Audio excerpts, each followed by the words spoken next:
At 27, I lost everything, but Jesus found me in my deepest breakdown. I didn't know this would be the day everything broke, and everything began. It was 5:17 p.m. cold, dark. I sat in my car outside Target, fists clenched on the wheel, trying not to scream. My chest was tight. My jaw hurt from holding it all in. Another double shift. Another public humiliation from my manager. My feet were on fire. Then I checked my phone. Photos, Santorini, my college friends, laughing, glowing. I wasn't invited. I stared at the screen, thumb hovering over Leave Group. I didn't press it. I just watched their lives unfold while mine felt like it was disappearing. I was 27, no degree, no husband, no kids, no plan, just a peeling apartment and a roommate who barely looked at me. I hadn't spoken to my dad in years. I let my mom's calls go to voicemail. I didn't know how to talk anymore. I used to dream. I used to believe. But somewhere along the way, I stopped. I was empty. I turned off the engine. Silence. The kind that makes you feel like the world forgot you. I looked in the mirror. Puffy eyes, smudged mascara, a stranger. Then I snapped. I slammed my fists into the wheel and screamed. Loud, ugly, animal, the kind of scream that rips something open. I can't do this anymore. Is this it? Is this all there is? I didn't know who I was yelling at. I didn't believe in God. Not really. Not anymore.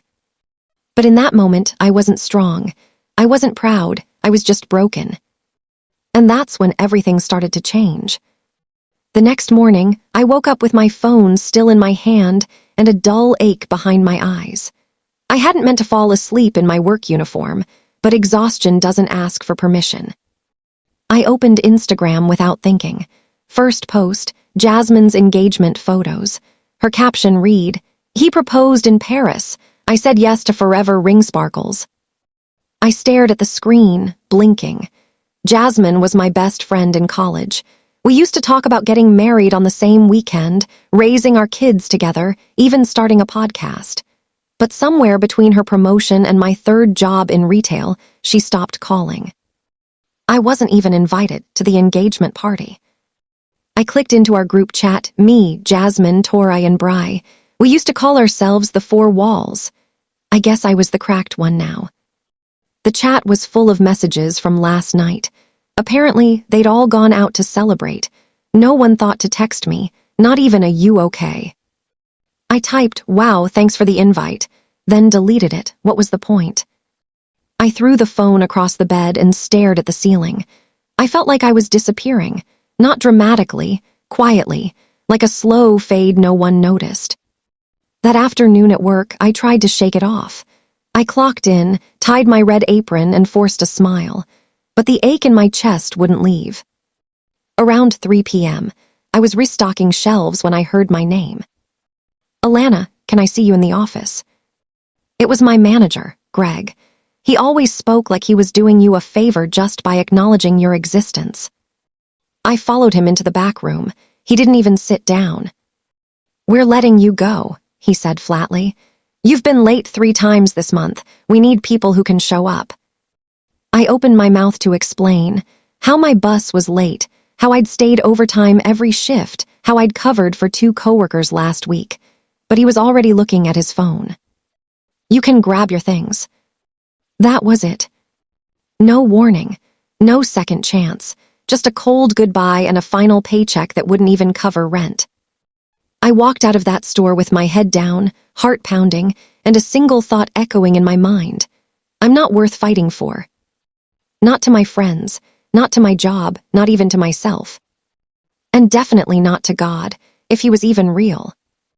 That night, I did something I swore I'd never do again. I texted Jordan.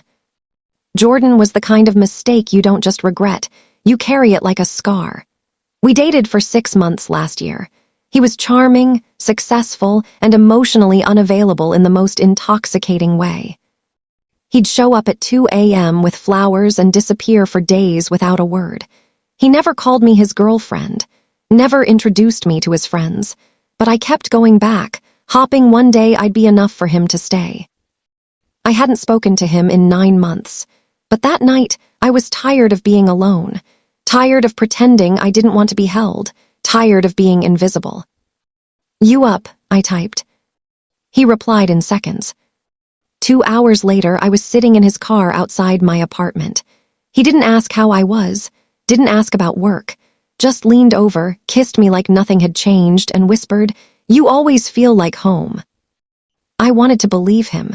I wanted to believe I mattered to someone, even if it was just for a night.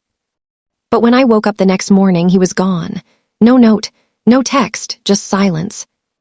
I sat on the edge of the bed, wrapped in a blanket that wasn't mine, and felt the shame crawl up my spine like fire. I had broken my own rules, again. And for what? To feel wanted for 5 minutes. To pretend I wasn't falling apart. I walked home in the cold, mascara smudged heart hollow. I passed a church on the corner of 7th and Tryon. The sign out front read, "You are not too far gone." I scoffed. "Too late," I muttered. The next few days blurred together.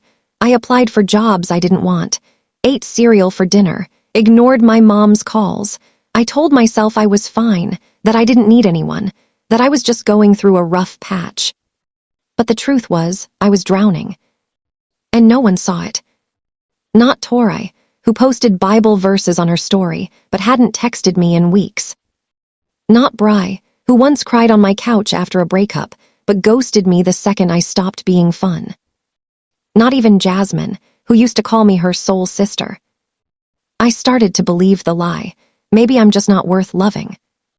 I replayed every conversation, every silence, every unfollow, every unanswered text. I started to think maybe I was the problem. Maybe I was too much, too emotional, too broken. I stopped looking people in the eye, stopped going out, stopped hopping. I was alive, but I wasn't living. And somewhere deep inside, a voice whispered, "This is all you'll ever be." I didn't know it then, but that voice was lying.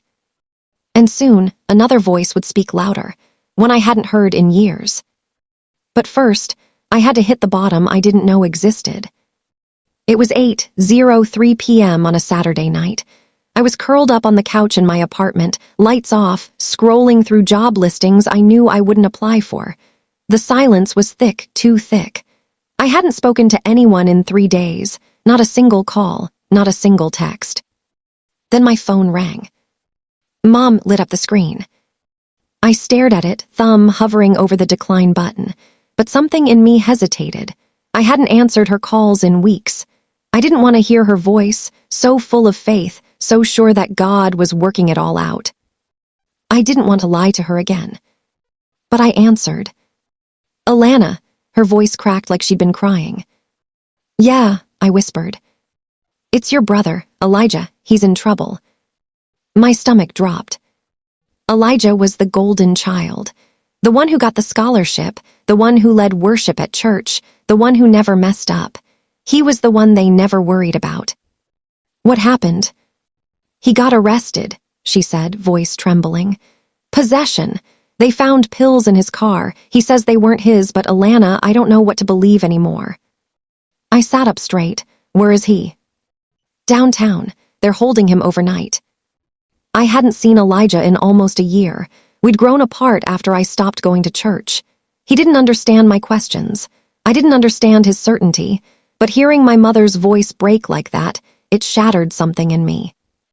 "I'll go," I said before I could think. "You will." "I'll figure it out." I hung up, threw on a hoodie, and called an Uber with the last $18 in my account. As we drove through the city, I stared out the window, heart pounding. I didn't know what I was walking into, but for the first time in weeks, I felt something other than numb. I felt needed. It was 2:14 a.m. when they finally let me see him. Elijah sat behind the glass, eyes bloodshot, jaw clenched. He looked nothing like the boy who used to sneak Pop-Tarts into my room when I had nightmares. He looked tired, angry, lost. "Hey," I said, picking up the phone.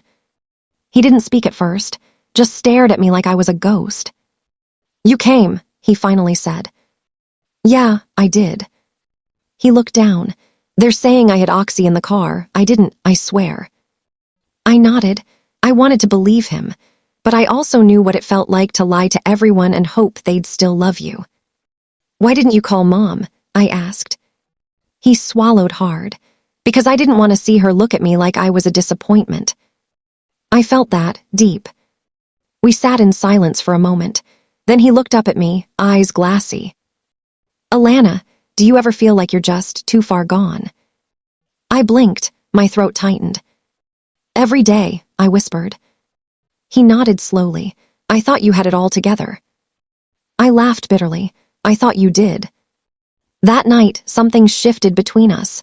We weren't the perfect kids anymore.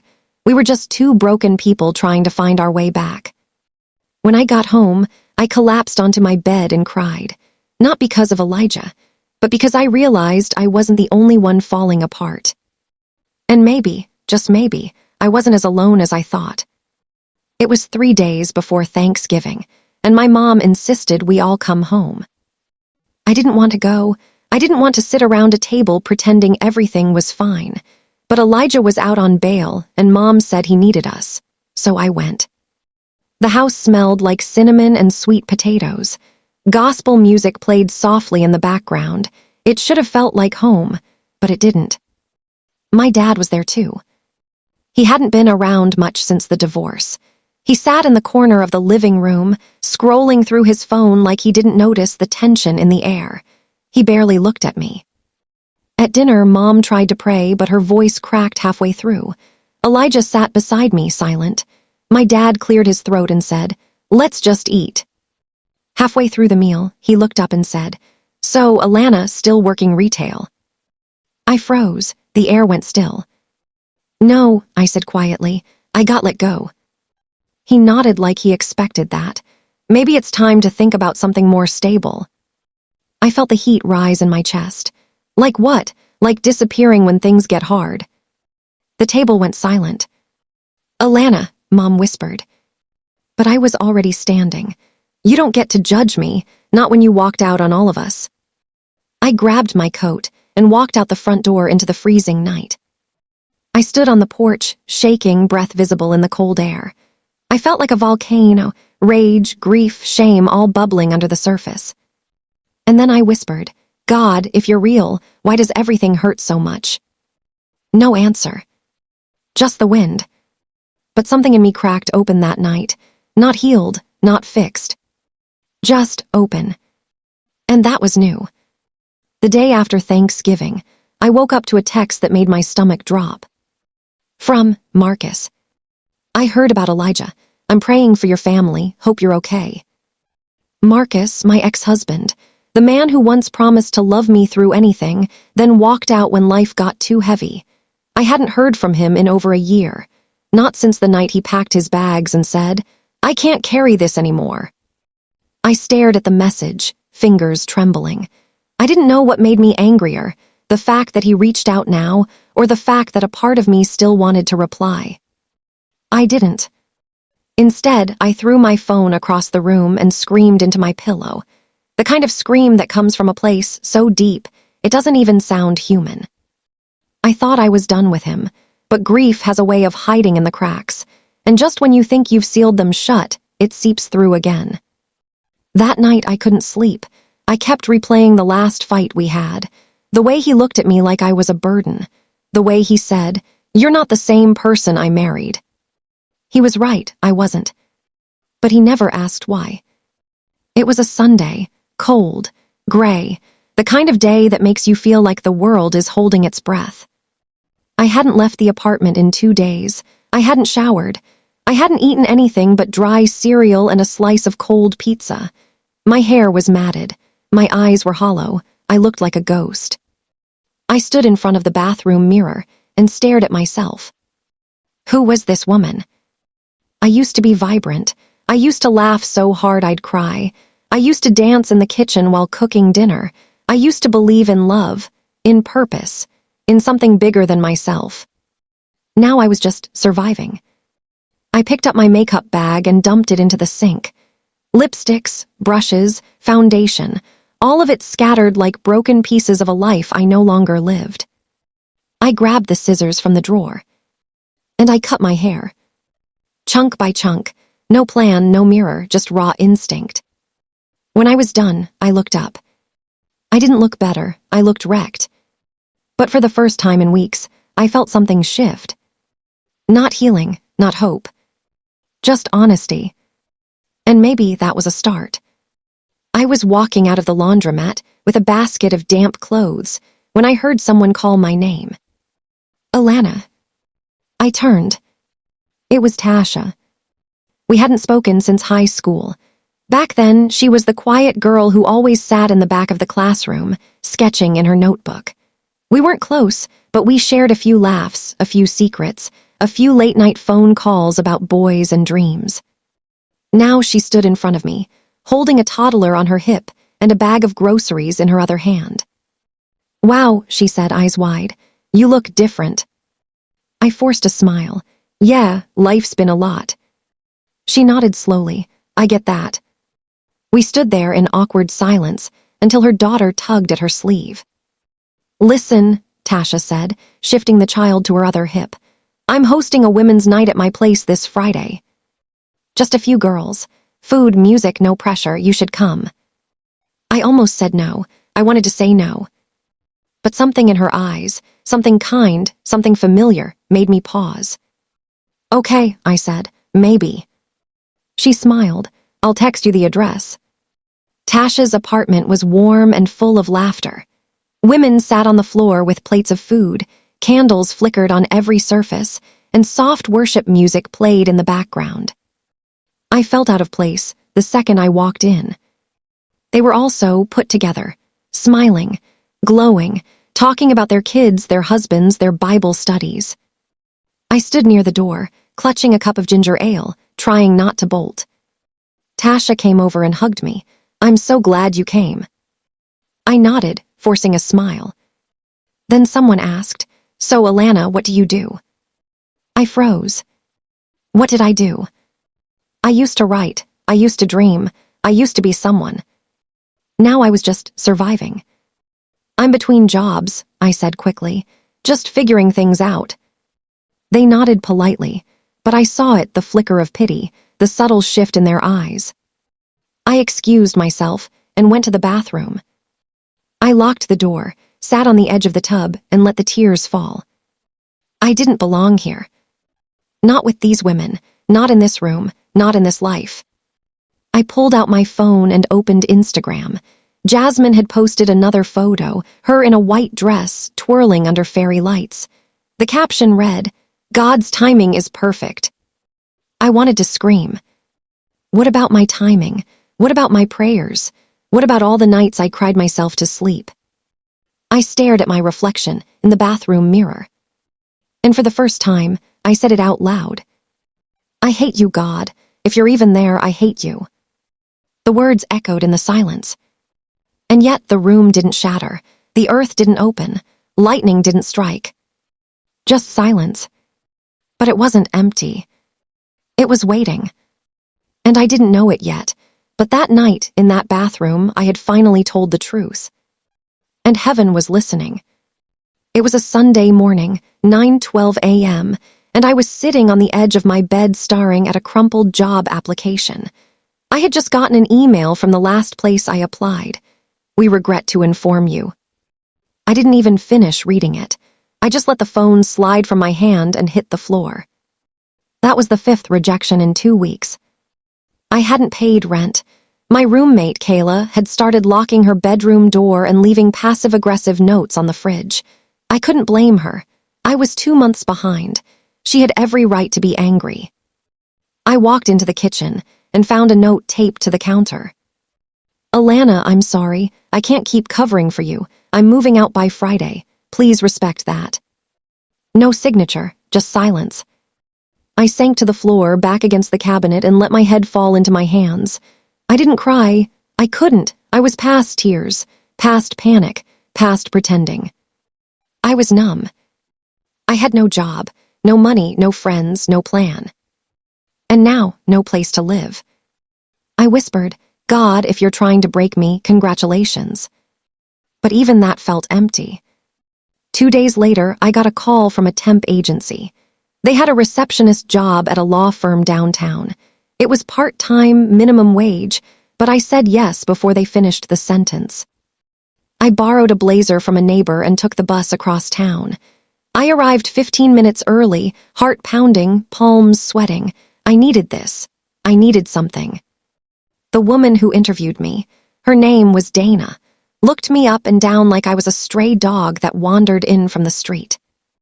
"So," she said, flipping through my resume, "you've had quite a few gaps in employment."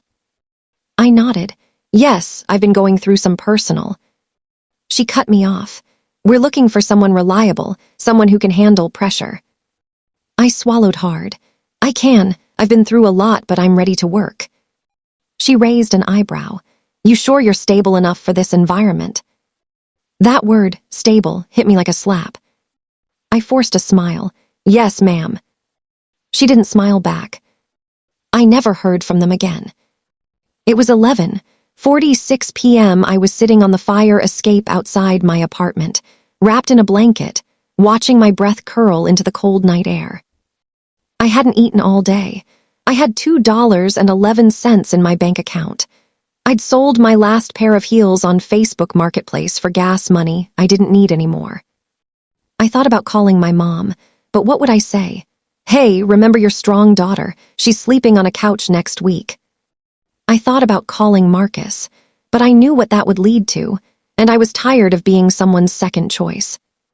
I thought about walking, just walking, no destination, no plan, just disappearing into the night. I stood up, climbed down the fire escape, started walking. I passed the corner store, the closed diner, the church with the glowing cross out front. I stopped. The sign read, "Come as you are, Sunday 10 a.m. I scoffed, "You don't want me as I am." But I stood there for a long time. And for the first time in weeks, I whispered something I hadn't dared to say. "I don't want to die, but I don't know how to live like this." I came home to find an envelope taped to the door. It was from the landlord. "Final notice. You have 72 hours to vacate the premises." I stared at it, heart pounding. My hands went cold. I walked inside. The apartment was quiet, too quiet. Kayla had already moved out. Her room was empty. Her key was gone. I sat on the floor and opened my journal, the one I hadn't touched in months. I flipped to the last entry. August 2, 2023. "God, I still believe you're good, even when I don't feel it." I laughed bitterly. I picked up the pen and wrote, December 9, 2023. "I don't know who I am anymore. I don't know if you're real, but if you are, I need you to find me, because I'm done pretending. I'm done fighting. I'm done." I closed the journal and curled up on the floor. And for the first time in my life, I didn't pray to be rescued. I just wanted to be seen. I didn't know it yet, but heaven had already started moving. And the God I thought had forgotten me was closer than I ever imagined. I moved out with 2 trash bags and a backpack. Kayla didn't say goodbye. She just left the key on the counter and a note that said, "I hope you find what you're looking for." I didn't. Tasha offered me her couch for a few nights. I said yes, even though everything in me screamed no. I hated being a burden. I hated being seen like this, raw, undone, humiliated. Her apartment was small, warm, and filled with the smell of baby lotion and burnt toast. Her daughter, Ava, clung to her leg like a shadow. I watched them from the couch that night, pretending to scroll through my phone while they laughed over a bedtime story. I used to dream of this, a home, a child, a life that felt like something. Now I was just a guest in someone else's piece. That night, I lay awake staring at the ceiling, wondering how long I could keep pretending I was okay. Tasha's cousin was in town. She invited me to a small get-together, just a few people. She said I didn't want to go, but I was tired of saying no, tired of being the sad girl on the couch. So I went. The apartment was loud. Music thumped through the walls. Laughter echoed from the kitchen. I stood in the corner, sipping something sweet and strong from a red cup, trying to feel normal.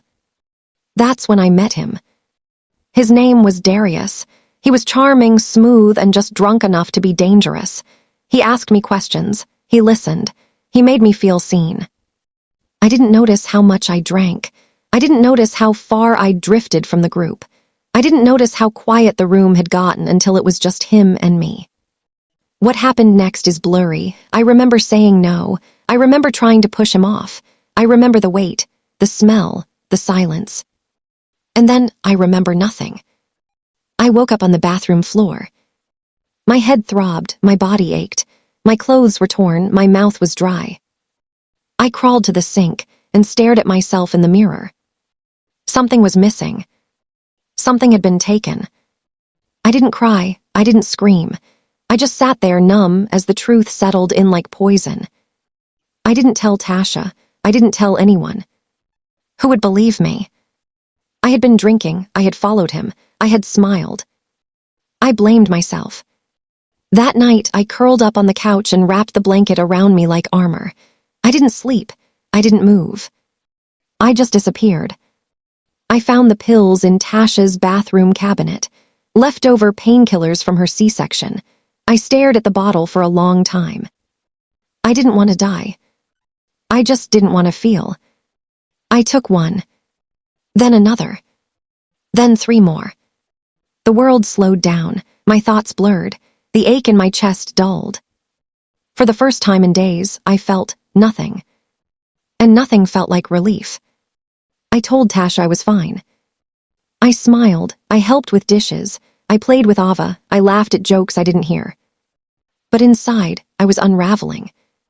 I started taking more pills, just to sleep, just to breathe, just to get through the day without screaming. I told myself I was in control. But I wasn't. I was drowning. And no one saw it. Not even me. I don't remember falling asleep. I just remember the silence. The kind that wraps around your chest like a noose. The kind that makes you wonder if anyone would notice if you disappeared. I had taken more pills than usual that night. Not to die, at least that's what I told myself. I just wanted to sleep, to escape the noise in my head. The shame, the memories, the ache that never left. But when I opened my eyes the next morning, my body felt heavy. My vision blurred. My heart pounded like it was trying to outrun something. I stumbled to the bathroom and collapsed on the floor. My skin was clammy. My lips were dry. I could barely lift my head. And for the first time, I was scared. Not of dying. Of being forgotten. Of fatting into nothing, and no one knowing I was ever here. I crawled to the sink, gripped the edge, and looked at myself in the mirror. I didn't recognize the woman staring back. Sunken eyes, pale skin, a hollow shell of who I used to be. I whispered, "God, if you're real, please don't let me die like this." No thunder, no voice, just the sound of my own breath, ragged and shallow. But something shifted. A thought, a memory, a name. Grandma Ruth. Grandma Ruth had died when I was 23. She was the only person who ever made me feel like I didn't have to earn love. She used to call me her little lionheart. Said I had fire in my bones and softness in my soul. After her funeral, my mom gave me a box of her things. I never opened it. It sat in the back of my closet for 4 years, collecting dust. That morning, still weak and trembling, I pulled it out. Inside were old photographs, a worn Bible, and a stack of letters tied with a faded blue ribbon. One envelope had my name on it. To Alana, for when you feel like giving up. My hands shook as I opened it. The letter was dated March 3, 2019. My sweet girl. If you're reading this, I know you're hurting. I know the world feels heavy. I know you think you're alone, but you're not. I've prayed for you every day since the moment you were born. I've asked Jesus to chase you down, even when you run, especially when you run. You don't have to fix yourself before you come to him. You don't have to be clean. You just have to be willing. He's not afraid of your mess. He's not ashamed of your pain. He's already seen it all, and he still wants you. You are not too far gone. You are not forgotten. You are not unloved. Come home, Lionheart. Love. Grandma Ruth. I broke. I clutched the letter to my chest and sobbed until my body ached. I didn't know what was happening. I didn't have the words for it, but something inside me cracked open. Not healed, not whole, but open. And that was enough. It was Christmas morning, 9:00 a.m., and I was standing outside the church on 7th and Tryon. The same one I'd passed dozens of times, the same one whose sign I'd scoffed at. But today, I walked in. The sanctuary was warm and dimly lit. Candles lined the windows. A small choir sang softly in the corner. People greeted each other with hugs and laughter. I sat in the back row, head down, hands clenched in my lap. The pastor stepped up to the front. He didn't wear a robe, just jeans and a sweater. He looked like someone's dad. Safe, steady. He opened his Bible and said, "This morning, I want to talk to the ones who feel like they've messed up too much to be loved." My breath caught. He continued, "Maybe you've run from God, maybe you've cursed him, maybe you've done things you can't even say out loud. But I want you to hear this. Jesus didn't come for the ones who had it all together. He came for the broken, the ashamed, the addicted, the angry, the ones who feel like they're too far gone." I couldn't hold it in. The tears came fast, hot and uncontrollable. I covered my face and wept. And then someone knelt beside me. It was an older woman. She didn't say a word. She just held me while I broke. After the service, the pastor came over and sat beside me. He didn't ask questions. He didn't rush me. He just said, "Do you want to give your life to Jesus?" I nodded, tears still falling. "I don't know how," I whispered. He smiled. "You just talk to him. He's been waiting." So I did. Right there, in a quiet church on Christmas morning, I whispered the most honest prayer I'd ever prayed. "Jesus, I don't have anything left. I'm broken. I'm ashamed. I've done things I can't undo, but if you still want me, I'm yours." And something happened. Not fireworks, not angels. Just peace. A deep, quiet, soul-level peace that wrapped around me like a blanket. For the first time in years, I felt clean. Whole. Found. I walked out of that church into the cold December air, and everything looked different. The sky, the street, the people. Me. I wasn't fixed. But I was free. And that was enough. My name is Alana James. I was 27 when I lost everything. My job, my dignity, my hope. But Jesus found me in my deepest breakdown. And now I tell everyone, he still walks into rooms. Even at your lowest, heaven is closer than you think.